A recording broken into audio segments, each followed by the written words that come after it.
Hello again, friends. This is Dan once again, and this time for our Bible topic, we're back in the New Testament, and I call this one Zacchaeus, Dude, I'm staying at your house tonight.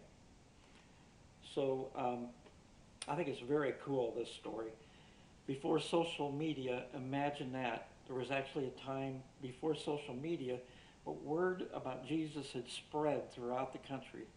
Jesus is walking through Jericho and stops his walk through a crowd to look up and see a person in a tree.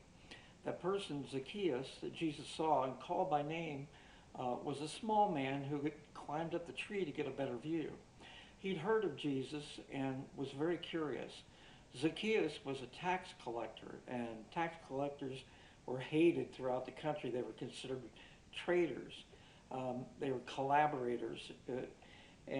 What they worked for Rome, and what they would do is they would collect whatever Rome said to collect, and then whatever percentage they could get above that, they kept.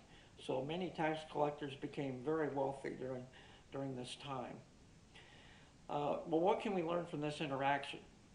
Well, I'm glad you asked. Jesus knew his name and knew that he had a house, and I'm sure he knew his job and knew all about him. And when pressed about going to stay with such a sinful man, Jesus replied that he had come to save that which was lost.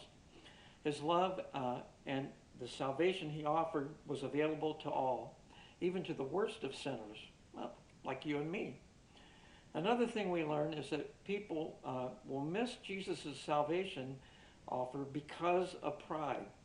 Notice that people were prideful and upset that Jesus would go to this low tax collecting trader's house. They assumed that they were better than this guy, when none of us are good enough to make it on our own without Jesus' free gift of salvation. Yeah, Lord, but not those guys. Come on. That was their attitude. Another lesson we can learn is that when someone has their heart open to the Lord, there's an instant recognition of their own sinfulness and unworthiness. Notice Zacchaeus' statement right after he was called. He said, "Look, Lord, I give half of my goods to the poor, and if I have taken anything from anyone by false accusation, I restore fourfold." Jesus knew Zacchaeus before he knew Jesus. And Jesus knows you too.